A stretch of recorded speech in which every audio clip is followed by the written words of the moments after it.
Yep. Rexine aeternam vive, Latin for long live the king. Almost every single person in the medieval times knew this phrase. Not necessarily in Latin, but still, everybody knew this.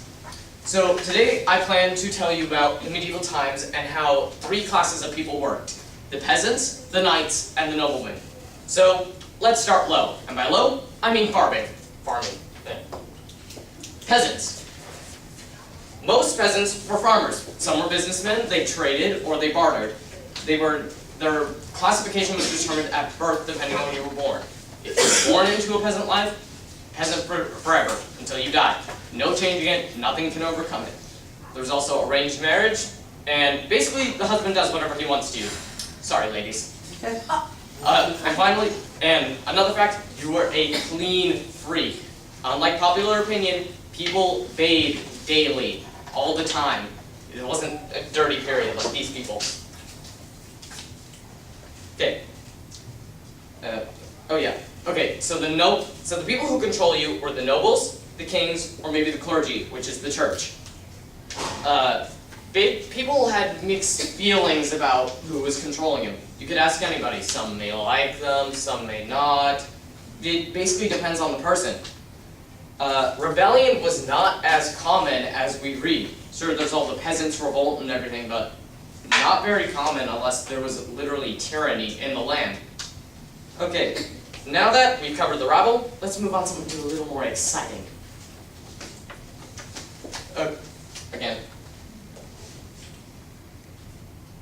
Again. Let's space this out. Back. There we go. Calm down. Okay. Knights. Knights were born into royalty. At the age of 7, they would be shipped off and go into squirehood, where they would either become a knight or a scribe, depending on their professions. They proclaimed a castle as their home. Basically, their lord, whoever they served, would be like, you can live here as long as you do my junk, okay? Also, you were raped. You had to be raped. Otherwise, you couldn't wear all the armor and everything that the knight does. And next slide. They also followed the code of chivalry, which is all of this. I'm going to summarize the basic few. Basically, you serve God with all your heart, soul, and mind. You serve and protect the weak.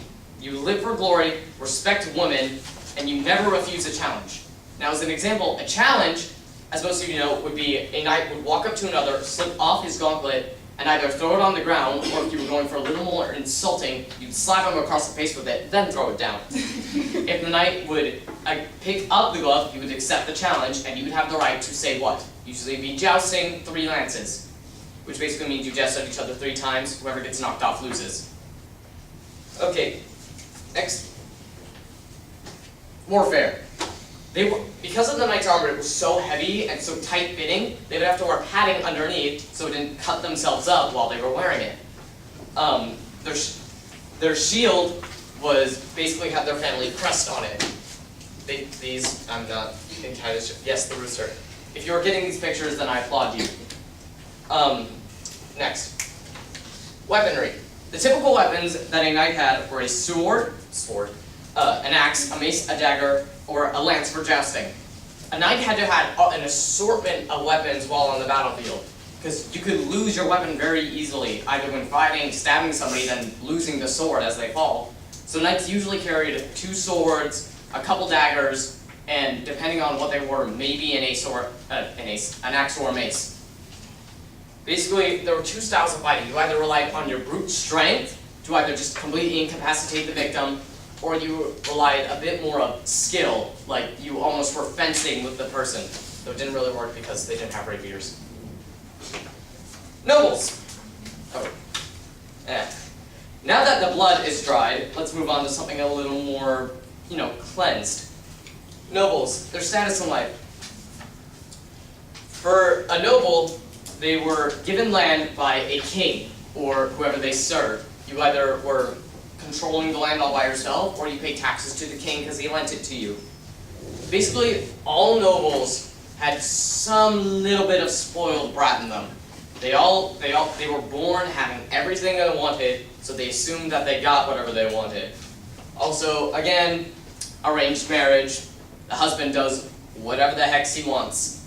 And actually, But unlike nowadays, being fat was a sign of being wealthy. If you were fat, everybody was like applauding you. It was ridiculous. Okay, also, love, not existing. It's just not there. In the very few cases that it is, they're happy. Everywhere else, meh. They don't care. Back one. You're pressing it too fast. Okay, nobles. Unlike popular belief, there was no really good or bad king. The king, like you hear all the story, like say Robin Hood, Prince John was evil. There was no such thing as an evil king. Nobles did what they thought was best for the kingdom. Some may have been greedy and kept a little more for themselves, but none were actually evil. They were just, the peasants and the nobles were happily ignoring each other. Come tax day, I mean, of course they had to give their income, but still, they were just fine with pretending each other wasn't there. And now that you're ready for the court, time to send you off. People formulate their own opinions about the medieval times. It was dirty, it was bloody, everybody was dying. But it was its own culture in itself. Everybody had their own sets and their own boundaries. It's not what we actually think we are. The stereotype has been thrown out the window. So, off of this presentation, I hope that you think a little bit differently about the medieval times. And thank you. Excellent.